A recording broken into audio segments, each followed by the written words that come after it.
Hello student, एक बार हमारे इस यूट्यूब के चैनल पर आपका फिर से मोस्ट वेलकम है। आज हम आपके लिए लेकर के आए हैं कुरुक्षेत्र की दूसरी सीरीज। जैसा कि आप जानते हो कि हम आपको पूरी तरह से ज्ञान देने के लिए वचनबद्ध हैं और हम यह उम्मीद रखते हैं कि इन छोटी छोटी तैयारियों से आप अपने आप को निखार सकेंगे और बोर्ड एग्ज़ाम में बेहतर परफॉर्मेंस देंगे। तो चलिए अब इस सीरीज़ का दूसरा पेपर सॉल्व करते हैं। यानी कि पहले वाले में हमने 25 तक सॉल्व कर लिया था, आज 26 से सॉल्व करते हैं बेटा। तो क्वेश्चन नंबर 26 क्या लिखा है, दो कूलाम के दो आवेश, दो बराबर व विपरीत आवेश, दो कूलाम के दो बराबर व कैसे आवेश हैं, विपरीत आवेश हैं। एक मान लो आवेश यहाँ पे है और एक मान लो आवेश यहाँ पे है। दो कूलाम का यह भी है और यह भी कितने कूलाम का है, 2 कूलाम का है। ओके, परस्पर 0.04 मीटर की दूरी पर रखे गए हैं। इनके बीच का सेपरेशन कितना है बेटा, 0.04 मीटर है। कह रहा है कि निकाय का वैद्युत द्विध्रुव आघूर्ण बताओ। तो आज से आप याद कर लोगे कि निकाय का वैद्युत द्विध्रुव आघूर्ण P बराबर होता है Q multiply by 2L। Q multiply by क्या होता है, 2L। अगर आपने क्लास नहीं किया है तो आपके लिए 2L वाली दिक्कत हो सकती है। बच्चे क्या करते हैं, Q की जगह पे 2 तो रख देंगे, फिर यह 2 भी ले लेते हैं। यह वाला 2 हमको नहीं लेना होता है, ठीक है ना। हम यह 2L की जगह पे टोटल यह दूरी रखेंगे 0.04 मीटर, क्योंकि फार्मूला इसी के बेस से बनाया गया होता है। तो 0 पॉइंट क्या हो जाएगा, 04। इसको मल्टीप्लाई करोगे बेटा आप तो 2 4 जा 8, यानी कि 0.08 आएगा। और 0.08 का मतलब कितना, 8 गुण 10 घाते -2। और इसका मात्रक तो कूलाम, अरे क्यू का कूलाम हो जाएगा, एल का मीटर तो कूलाम मीटर। यानी कि दूसरा वाला ऑप्शन अपना क्या है, सही है। ओके, तो आज से आप क्या याद कर लोगे, वैद्युत द्विध्रुव आघूर्ण का फार्मूला P बराबर Q इंटू 2L। जहाँ पे आपको 2 अलग से नहीं लेना है, 2L उनके बीच की दूरी है, यही 2L है, यही 2L है, ठीक है ना। यहाँ पे 2 अलग से मत लेना आप। तो ऐसे कई क्वेश्चन आपको मिलेंगे तो आप यहाँ पे कर लीजिएगा। ओके, चलिए आगे देखते हैं। क्वेश्चन नंबर 27 क्या कहता है, 27 कहता है कि समान पदार्थों के दो घनों की भुजाओं का अनुपात 1:2 है। इनके प्रतिरोधों का अनुपात क्या होगा। कह रहा है कि समान पदार्थ के घन, अगर लोहा का है तो लोहा का ही है, ये घन है बेटा। समान पदार्थ का ये सब घन है, देख रहे हो आप। अगर लोहा का दोनों है तो दोनों लोहा का ही है, अगर एलुमिनियम का तो एलुमिनियम का ही है, मतलब कि। और आगे कह रहा है इनका जो भुजाओं का अनुपात है ना, 1:2 है इनकी भुजाओं का अनुपात। इनके प्रतिरोधों का अनुपात क्या होगा। तो पहली बात तो आप सीधे तर्क लगाओगे, R बराबर क्या होता है, rho L by A. Rho L by क्या होता है, ए।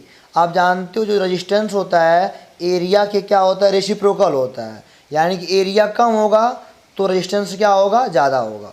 एरिया अगर कम हुआ तो रेजिस्टेंस क्या होगा, ज़्यादा होगा। आप यहाँ दिमाग लगा लीजिए अपना। अब उत्तर देखो ज़रा, अब बताओ एक वाले का एरिया कम होगा कि इसका एरिया कम होगा, इस वाले का। तो बोलोगे सर इसका एरिया कम होगा, एक वाले का सरफेस एरिया जो कुछ भी निकालोगे एरिया इसका, वो एरिया कम होगा, यानी कि इसका वाला प्रतिरोध ज़्यादा होगा ए वाले का, ए वाले। अब उत्तर देखो ज़रा, इनके प्रतिरोधों का अनुपात 1:1, 1:1 तो दोनों बराबर तो कभी हो ही नहीं सकते हैं। 2:1 सही वाला उत्तर है। यानी कि इसका चूँकि पहले वाला का एरिया कम है तो रेजिस्टेंस क्या होगा, ज़्यादा होगा। तो 2:1 इसका वाला दूसरे वाले का बेटा, 1 मिनट सॉरी, हाँ, दूसरे वाले का एरिया ज़्यादा है तो प्रतिरोध कम होगा, यानी कि देखो 2:1 हो गया। अब तीसरा वाला आसान अगर मिला लो तो 1:2 होगा, यानी कि पहले वाले का प्रतिरोध कम दूसरे वाले का ज़्यादा होगा, ये वाला बता रहा है। और 1:4 क्या बता रहा है, ये भी बता रहा है कि पहले वाले का प्रतिरोध कम दूसरे वाले का ज़्यादा। तो हो ही नहीं सकता है कभी, क्योंकि R बराबर क्या होता है, रो एल बाई ए होता है। ओके, अब क्वेश्चन नंबर 28 देखो। 28 कर R1 और R2 त्रिज्याओं के दो चालक गोलों के पृष्ठ आवेश का पृष्ठ घनत्व समान है, ठीक है ना। कह रहा है R1 और R2 त्रिज्याओं के दो चालक गोलों के पृष्ठ आवेश का पृष्ठ घनत्व समान है, पृष्ठों पर वैद्युत क्षेत्र की तीव्रताओं का अनुपात बताओ। वैद्युत क्षेत्र की तीव्रता का फार्मूला होता है E बराबर बेटा ये होता है सिग्मा अपान एप्सिलॉन नॉट, जहाँ पे सिग्मा क्या है, पृष्ठ आवेश घनत्व है। अगर पहले वाले की गोले की बात करोगे तो चूँकि बोल दिया है चाहे R1 चाहे R2, पृष्ठ आवेश घनत्व समान है ना। अगर पहले वाले का E1 कहोगे तो सिग्मा अपान एप्सिलॉन नॉट आएगा। दूसरे वाले का अगर आप E2 कहोगे, दूसरे वाले का अगर आप क्या कहते हो, E2 कहते हो, तो वह भी कितना आएगा, सिग्मा तो वही है, कह रहा है कि पृष्ठ आवेश घनत्व समान है, यह भी एप्सिलॉन नॉट आएगा। अब बताओ E1/E2 करो कितना आएगा, दोनों समान है, कट जाएगा, यानी कि 1/1 आएगा। कितना आएगा, यानी कि 1/1 का अनुपात, मतलब 1:1 आएगा। एक्सक्यूज मी बेटा, एक मिनट, ओहो, हाँ चलिए तो आगे चलते हैं हम। हाँ 1:1 हमारे आने की कौन सा ऑप्शन रही है, 28 का 4 वाला ऑप्शन रही है। ओके, आप याद रखोगे कि E1 बराबर सिग्मा अपान एप्सिलॉन नॉट होता है। 29 नंबर देखो क्या कहता है, 29 कहता है ताप बढ़ाने पर अर्धचालकों का प्रतिरोध। इसको याद करो बढ़िया से आप, ताप अगर बढ़ाओगे तो अर्धचालक का प्रतिरोध हमेशा घटता है, ठीक है ना। और अगर धातु मान लो ही, अर्धचालक मतलब इसमें चालक के भी गुण होते हैं, चालक के भी गुण होते हैं। मान लो धातु की बात करते हैं, धातु की ताप बढ़ाओगे तो प्रतिरोध हमेशा क्या होता है, बढ़ता है, मैंने ऊपर लिख दिया इसीलिए।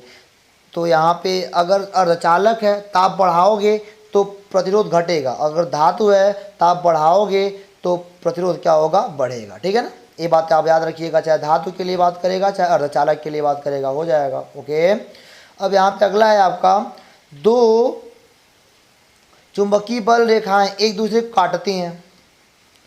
दो चुंबकीय बल रेखाएं एक दूसरे को कहाँ काटती हैं, मतलब यही है इनका उदासीन बिंदु। हम तो यही जानते हैं कि चुंबकीय रेखाएं एक दूसरे को कभी नहीं काटती हैं, तो ये लिखा है उदासीन बिंदु पर काटती हैं, चुंबक के मध्य में काटती हैं, उत्तरी व दक्षिणी ध्रुवों के निकट काटती हैं, इनमें से कोई नहीं। हम जानते हैं कटबे नहीं करता है, तो इनमें से कोई नहीं, हमारा आंसर हो जाएगा।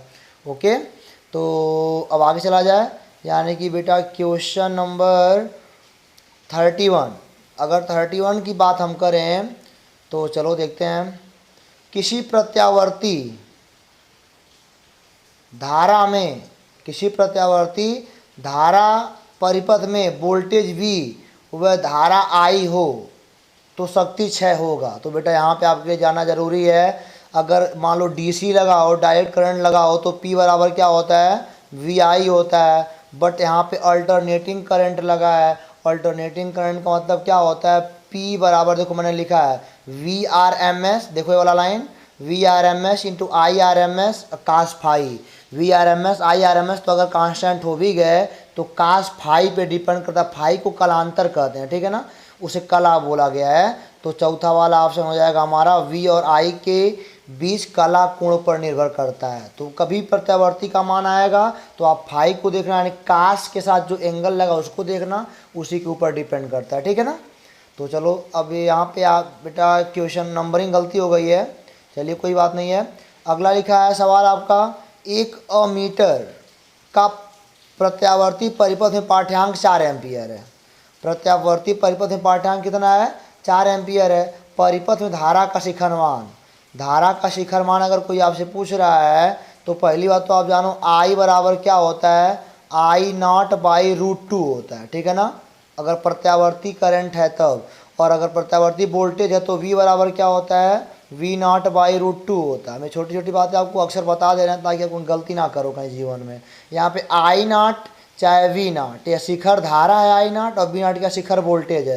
तो शिखर धारा का मान पूछ रहा है, 4 एम्पियर बहवा रहा है, तो I का मान 4 और गुणे कर्णिम 2, तो I0 का मान कितना आएगा, 4 कर्णिम में 2 एम्पियर, यानी कि ऑप्शन नंबर तीसरा सही है। ओके, तो हमेशा याद रखोगे प्रत्यावर्ती जब करंट रहेगा I बराबर I0/√2, V बराबर V0/√2। जहाँ पे I0 क्या है आपका, I0 आपका है बेटा शिखर मान है धारा का, V0 क्या है, वोल्टेज का शिखर मान है। चलिए क्वेश्चन नंबर अगला देते हैं, एक चुंबकीय क्षेत्र उत्पन्न किया जा सकता है। चुंबकीय क्षेत्र कैसे बना सकते हो, पहला लिखा है ऑप्शन बेटा आपका, केवल गतिमान आवेश द्वारा। हाँ सही है, अब अगर आवेश दौड़ेगा तो अगल बगल क्या बनता है, चुंबकीय क्षेत्र बनता है। ऐसा कैसे पता किया गया, हमने आपको पढ़ाया है, सारे बुक ख़त्म कर दिया हमने कि अगर धारा तार में बह रही है, उसके बगल में कोई मैग्नेटिक सुई रख दोगे तो विक्षेपित हो जाती है, तो मानते हैं हाँ वहाँ पे मैग्नेटिक फील्ड है, तो यहाँ पे भी पाया गया, चलो गुड है। अभी दूसरा देखो, बदलते हुए वैद्युत क्षेत्र द्वारा, अगर वैद्युत क्षेत्र चेंज होगा तब भी वहाँ सुई रख, अगर मान लो कहीं पे आपने आवेश अगर घटा बढ़ा रहे हो, अगर आवेश घटाते बढ़ाते हो तो उसका वैद्युत क्षेत्र किनारे किनारे क्या होगा, घटेगा बढ़ेगा, और वह बदलेगा, तब बेटा फिर क्या होगा आपका, मतलब कि नीडल जो रखोगे यहाँ पे विक्षेपित हो जाएगी मैग्नेटिक वाली, इससे भी होता है। तो तीसरा ऑप्शन है पहला व दूसरा दोनों द्वारा, चौथा ना नाभदीज, तो तीसरा वाला ऑप्शन क्या हो जाएगा यहाँ पे, सही हो जाएगा। ओके चलिए 36 कहता है आपका, विद्युत चुंबकीय तरंगों की प्रकृति होती है। विद्युत चुंबकीय तरंगों की प्रकृति कैसी होती है, तो याद कर लो अनुप्रस्थ। अगर इलेक्ट्रोमैग्नेटिक वेव्स हैं तो हमेशा अनुप्रस्थ होते हैं, यानी कि बी और ई के बीच हमेशा परपेंडिकुलर चलते हैं, परपेंडिकुलर चलते हैं, हमेशा परपेंडिकुलर चलते हैं बी और ई के बीच। क्योंकि अगर जो वैद्युत चुंबकीय तरंगे आप लोग पढ़े होंगे तो बढ़िया बात है, तो उसमें वैद्युत भी आता है और चुंबक भी आता है। यहाँ पे चुंबकीय क्षेत्र है और ये वैद्युत क्षेत्र, यहाँ पे जो मतलब कि तरंगे होती हैं ना, बी से ई परपेंडिकुलर चलती हैं, इसलिए अनुप्रस्थ कहते हैं इसको। ओके, अब अगला वाला क्वेश्चन है आपका, विद्युत धारा विद्युत धारा घनत्व जे, एक मिनट, कह रहे हैं विद्युत धारा घनत्व जे तथा अपवाह आवेग आई, अरे वीडी में संबंध बताओ। वीडी क्या होता है, इलेक्ट्रॉनों का अपवाह आवेग होता है। हम बस जानते हैं कि धारा घनत्व जे बराबर आई बाई ए होता है, और आई बराबर हमने आपको बताया वी ना, V D E N A, V D E N A. अब बेटा यहाँ पे एक minute, V D E N A, रुको इनको इधर करते हैं थोड़ा सा, हाँ चलिए, V D E N A होता है, आई हमेशा याद कर लो, आई बराबर V D E N A, V ना, वी डी मतलब अनुगमन वेग होता है इलेक्ट्रॉनों का, आई बटे ए हो जाएगा, और आई कट गया, बचा क्या, आप कहोगे sir E N V D, कितना बचा, ई एन वी डी बचा, यानी कि देखो ज़रा ऑप्शन नंबर आप देख सकते हो कौन सा है, कौन सा है यहाँ पे, V E N V D या एन ए वी डी, ठीक है ना। तो जे बराबर आई बाई ए आप याद कर लोगे, बाकी आपको बस ए कट जाएगा, जो मिलेगा हमारा वाई क्या हो जाएगा, जे का मान हो जाएगा। तो यहाँ तक क्वेश्चन खत्म होता है, हम आगे चलते हैं बेटा। तो अब आप देखो अगला क्वेश्चन बेटा 38 क्या कहता है, किसी चालक में 3.2 एम्पियर की धारा बह रही है, पर सेकेंड प्रवाहित इलेक्ट्रॉन की संख्या। तो पहली बात तो हम जानते हैं Q बराबर आई टी होता है धारा के संबंध में, और Q बराबर हमने यह भी पढ़ा है क्या होता है, एन ई होता है, यानी कि एन ई बराबर क्या होता है, आई टी होता है। तो यहाँ पे एन बराबर क्या हो जाएगा बेटा, number of electron, I T but E हो जाएगा। आई का मान कितना है, 3.2 है, और टी का मान 1 है, और नीचे इलेक्ट्रॉन का टी का मान 1 सेकेंड है ना बेटा, इलेक्ट्रॉन का आप आवेश बताओगे तो 1.6 मल्टीप्लाई बाई 10 पे पावर कितना होता है, -19 होता है, ठीक है ना। और यहाँ पे आई का मान कितना हो जाएगा 3.2, और टी का मान 1 है, रखो चाहे ना रखो, है सो 1.6 3.2 करेगा 2 आएगा, और है जब ऊपर जाएगा ना तो 2 गुणे 10 पे घाते प्लस का 19, यानी कि पहला वाला ऑप्शन क्या है, सही है। चलिए 39 नंबर क्वेश्चन देखो बेटा क्या कहता है, प्रेरित विद्युत धारा की दिशा का ज्ञान होता है। यहाँ पे आपको बढ़िया सीखने को मिलेगा। अगर मान लो प्रेरित विद्युत धारा है, यानी कि जो देखने से धारा बनी है, प्रभाव से बनता है ना, तो आपने इंडक्शन में पढ़ा है ये सब। तो इसकी दिशा का ज्ञान कौन कराएगा, लेंज का नियम कराएगा, कि फ्लेमिंग के बाएं हाथ का नियम कराएगा, कि बायो-सेवर्ट का नियम कराएगा, एम्पियर का नियम कराएगा। तो बेटा बायो-सेवर्ट तो यहाँ पे कौन सवाल नहीं होता कि आ जाएंगे इंडक्शन में, एम्पियर का नियम भी आने ही आने वाला है। और अगर फ्लेमिंग के बाएं हाथ के नियम की बात करो तो यह प्रेरित को नहीं बताता, यह वास्तविक धारा बताता है। बचा कौन, लेंज का नियम, और लेंज का नियम क्या बताएगा हमको, धारा की दिशा, और वास्तव में ही बताता है, मतलब कि अगर चुंबकीय क्षेत्र बढ़ेगा तो धारा उसको अपोज करता है, उसके विपरीत बहेगा, ठीक है ना। मतलब कि हमेशा हम जानते हैं सन किल्स फादर, अगर चुंबकीय क्षेत्र के बढ़ने से धारा बनी है तो उसको कम करेगी, और अगर चुंबकीय क्षेत्र के घटने से धारा बढ़नी है तो उसको चुंबकीय क्षेत्र को बढ़ाएगी। ये टॉपिक आपको बढ़िया से पढ़ाया गया है, आप यही याद कर लोगे कि सीधी सीधी बात सबकी तुलना कर लोगे, जो बचेगा वो वाला हमारा आंसर होगा, यानी कि लेंज का नियम हमारा क्या हो जाएगा, एक बढ़िया सा आंसर हो जाएगा, ठीक है ना। कोई दिक्कत आपको, अगर कोई दिक्कत होती है तो आपको सारी बातें हमारे चैप्टर वाइज बताई गई हैं, सब प्लेलिस्ट में उपलब्ध है, इसी चैनल पे है, आप देख सकते हो। अगला है 40 नंबर क्वेश्चन बेटा। 5 कूलाम आवेश के दो बराबर तथा विपरीत आवेशों के बीच की दूरी 5 सेंटीमीटर है, वैद्युत द्विध्रुव आघूर्ण बताओ। तो फिर वही P बराबर क्या होता है, Q इंटू 2L। 2L में 2 लेने की गलती कभी मत करना। यहाँ पे Q का मान 5 है और 2L का मान पूरा 5 सेंटीमीटर है, ठीक है ना। तो सेंटीमीटर को मीटर बदलना पड़ेगा। तो 5 गुणे 10 पे घात कितना हो जाएगा, -2 हो जाएगा। तो 25 गुणे 10 पे घात -2, यानी कि पहला वाला ऑप्शन क्या है, सही है। कूलाम मीटर हमारा क्या हो जाएगा, Q का कूलाम, L का मीटर हमारा मात्रक हो जाएगा। ओके, अब हम चलते हैं क्वेश्चन नंबर 41 पर। 41 अगर आप देखो ना तो क्या कहता है 41, 50 ओम के एक प्रतिरोध को खींचकर उसकी लंबाई दोगुनी करने पर नया प्रतिरोध। हमने आपको इतना बढ़िया बताया है कि जब भी लंबाई दोगुना कर दें तो हम मानते हैं R डैश बराबर एन स्क्वायर और पुराना वाला R। एन स्क्वायर मतलब n के गुना, तो दो गुना बढ़ाया हो ना, तो 2 का स्क्वायर और R का मान 50, 2 का स्क्वायर 4 होगा, 50 का 200, यानी कि चौथा वाला ऑप्शन क्या है हमारा, सही है। तो यहाँ तक आपकी बातें क्लियर हो रही हैं बेटा, आपको अच्छा भी लग रहा है, उम्मीद करते हैं कि आपको समझ में आ रहा है, ठीक है ना। अब चलिए हम आगे देखते हैं, क्वेश्चन नंबर 42 देखते हैं क्या कहता है। 42 कहता है आपका चुंबकीय क्षेत्र B के लंबवत, चुंबकीय क्षेत्र B के लंबवत V वेग से चलने वाले आवेश Q पर लगने वाला बल, यह बराबर सबने पढ़ा है, Q V B sine theta.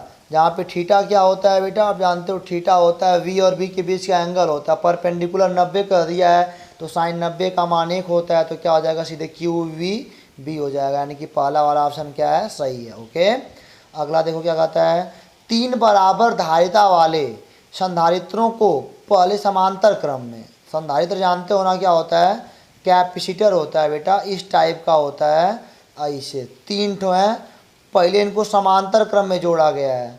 मान लो एक का कैपेसिटेंस C हो, समांतर क्रम में सीधे जोड़ लिया था, यानी कि 3C हो जाएगा। चलो, और कह रहे हैं आगे कि श्रेणी क्रम, फिर श्रेणी क्रम में, फिर उसको तोड़ ताड़ के श्रेणी क्रम में जोड़ दिया, तो दोनों का धारिताओं का अनुपात पूछ रहे हैं। अब श्रेणी क्रम में जोड़ोगे तो 1/C plus 1/C plus 1/C जोड़ोगे तो ये आ जाएगा बेटा आपका आएगा आपका C/3 आ जाएगा। ये 1 जोड़ लो, 1/C रिजल्टेंट बराबर 1/C plus 1/C plus 1/C, तो C का मान कितना पाओगे श्रेणी क्रम के लिए, आप पाओगे C/3 पाओगे, तो इसका बटा 1 अब बटा C बटा क्या हो जाएगा आपका 3, C से C कट जाएगा, पहले का चौथा दूसरे का तीसरा, यानी कि 9 अनुपाते कितना आएगा, 1 आएगा। पहला वाला ऑप्शन क्या है, सही है। इस सूत्र से आपको लगाने आ जाएगा। तो हम बात करते हैं अब 44 की। 44 नंबर क्वेश्चन काफ़ी महत्वपूर्ण आपके लिए है, यहाँ पे बच्चे इतनी गलतियाँ करते हैं और पूछो तो वास्तव में बता भी ना पाएंगे। 44 का मैंने नीचे लगा दिया इसीलिए कि टाइम ना लगे इसमें। 44 लिखा 100 वाट 220 वोल्ट का बल्ब 120 वोल्ट की सप्लाई से जोड़ा गया है, बल्ब में व्यय होने वाली शक्ति बताओ। तो पहले देखो 100 वाट 220 वोल्ट, यहाँ पे आप देखो बढ़िया से, हम जानते हैं P बराबर क्या होता है, V²/R होता है, तो हम सबसे पहले बल्ब का रजिस्टेंस निकालना चाहते हैं, तो V²/R से हमने क्या देखा, R बराबर V²/P हो जाएगा। तो यहाँ पे V का मान 220 का स्क्वायर बटे P का मान 100 वाट है, तो 484 ओम आ गया। अब 484 ओम के बल्ब को हमने 110 वोल्ट से जोड़ दिया, तो देखा हमने पावर कितना ख़त्म हो रहा है। तो फिर वही बात, यहाँ पे मैंने P डैश मान लिया, P डैश बराबर V डैश का स्क्वायर/R, तो V डैश सबके 110 का स्क्वायर और R का मान 484। आप सॉल्व करोगे तो 25 वाट आएगा, यानी कि आएगा तीसरा वाला। इसको बढ़िया से आप अपने माइंड में बैठा लोगे, ठीक है ना। क्वेश्चन नंबर 45 क्या कहता है, और लास्ट है आपका, किसी स्थान पर पृथ्वी के चुंबकीय क्षेत्र के क्षैतिज घटक व ऊर्ध्वाधर घटक। देखो बेटा, ए वाला होता है BH यानी कि हॉरिजेंटल होता है, और ये वाला होता है B वर्टिकल। भाई घटक पूछ रहे हैं तो भाई मान लो थीटा है, तो tan थीटा बराबर लगाते हैं सूत्र BH/BB, और कह रहा है कि दोनों बराबर हैं, तो BH और BB कट जाएगा, 1 हो जाएगा, तो tan थीटा का मान 45 आ जाएगा, मतलब tan थीटा बराबर tan 45 का मान 1 होता है, तो थीटा का मान 45 आ जाएगा। तो उम्मीद करते हैं आज के प्रश्नों को आप बढ़िया से समझ पाए हो, और आप ऐसे ही मेहनत करते चलोगे तो एक दिन ज़रूर आपका भी नाम ऐसे कैटेगरी में होगा जहाँ हर एक टॉपर विद्यार्थी जाना चाहता है। तो ऐसी छोटी छोटी बातों को आप ध्यान देके पढ़ाई करोगे ना, तो आप अक्सर सफल रहोगे जीवन में, और हमेशा किसी न किसी से आगे ज़रूर रहोगे। तो हमारे कहने का मतलब यही, तो पढ़ाई करते रहो बढ़िया से ऐसे ही, और इंटरेस्ट लेते रहो पढ़ाई में, फिजिक्स में। फिर मिले, अगर कोई शिकायत आपको हो, कोई बातें हो, तो ज़रूर हमको बताया करो, ताकि हम भी जाने क्या है क्या नहीं है। तो फिर मिलेंगे बेटा आपसे अगले वीडियो में कुरुक्षेत्र 3 के साथ। तब तक के लिए आप इसको पढ़ो, दोहरा लो, इंजॉय करो, और हाँ, टॉपर बनने की उम्मीद मत छोड़ना, वो बनना है। फिर मिलेंगे बेटा अगले वीडियो में, तब तक के लिए ऑल द बेस्ट।